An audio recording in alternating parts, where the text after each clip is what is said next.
Hello NCAC sports fans and welcome back to another episode of The Rundown. On this week's show, we'll showcase the beginning of the spring sports season by highlighting the NCAC Player of the Week selections in women's lacrosse and baseball. We'll also break down the matchups for the two NCAC men's basketball teams who are still alive in the NCAA Division III men's basketball tournament. First, in women's lacrosse, Oberlin senior attack, Natalie Rochelle collected the NCAC Player of the Week honor after she tallied 9 goals and 1 assist in a pair of Yo Woman victories over Baldwin Wallace and Sewanee. The Edina, Minnesota native opened the week with 6 goals and 1 assist in a 15-10 victory over crosstown foe Baldwin Wallace. She then went on to tally her 3rd straight hat trick of the season with 3 goals in a 15-9 triumph against Sewanee on Saturday in a neutral site game played at Wooster. Through the first 3 games of the season, Rochelle leads the NCAC in scoring with 15 points on 14 goals and 1 assist, while also leading the league in shot attempts with 24. NCAC women's lacrosse action does continue this week with several teams on spring break training trips, highlighted by Ohio Wesleyan taking on Roanoke and SUNY Oneonta in San Juan, Puerto Rico. And now moving over to the Diamond, the NCAC baseball season is officially underway as 6 of the league's 10 teams have opened play over the last 3 weeks. The first NCAC Player of the Week honor of the 2016 season went to Denison Jr. designated hitter Eric Zamuda after he hit .429 with 3 triples and 7 runs scored to help guide the Big Red to their first 3-0 start since 2004 with a 3-game sweep of Calvin last weekend in Westfield, Indiana.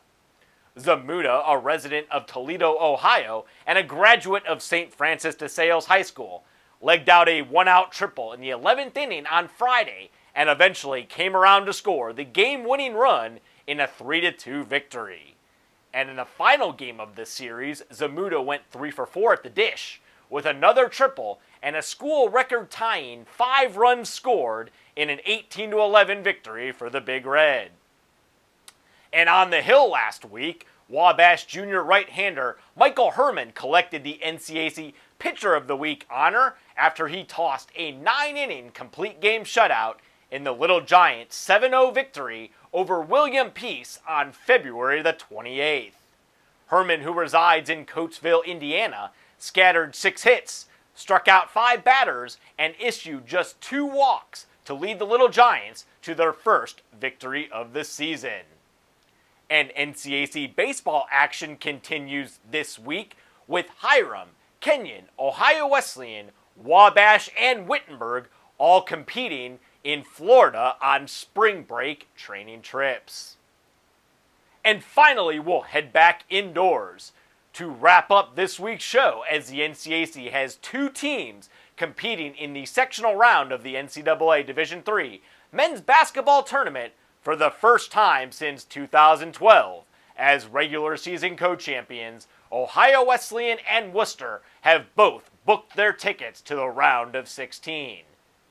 OWU will be making the trip to Benedictine University in Lisle, Illinois for sectional round play after the Bishops posted back-to-back home wins last weekend over Pitt Greensburg and Lynchburg.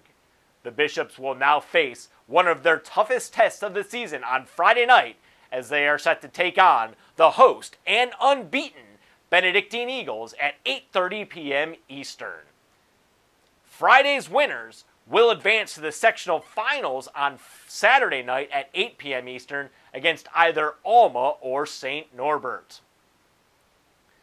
Wooster, which has advanced to the sectional round of the national tournament for the 10th time in the last 18 years, will be heading to SUNY Oswego in upstate New York for sectional round play. The Scots easily dispatched of Lancaster Bible 96-83 in the opening round and used a thrilling late-game comeback to force overtime and eventually come away with a 91-83 victory over Endicott in the second round on Saturday night. The Scots will now square off against the host SUNY Oswego Lakers in the sectional semis on Friday night at 7:30 p.m., with the winner taking on either Christopher Newport or Keene State in the sectional finals on Saturday night at 7 p.m. The sectional final winners in both pods will advance to the national semifinals, which are set for Friday, March 18th at the Salem Civic Center in Salem, Virginia, while the 2016 National Championship game will be played on March 19th in Salem. And as always, NCAC sports fans, for up-to-date news, stats, and standings from around the North Coast Athletic Conference, you can visit our website at www.northcoast.org. Also be sure to follow us on Twitter at NCAC, as well as like us on Facebook. Well, that puts a wrap on this week's show, but be sure to join us again next week for another edition of The Rundown.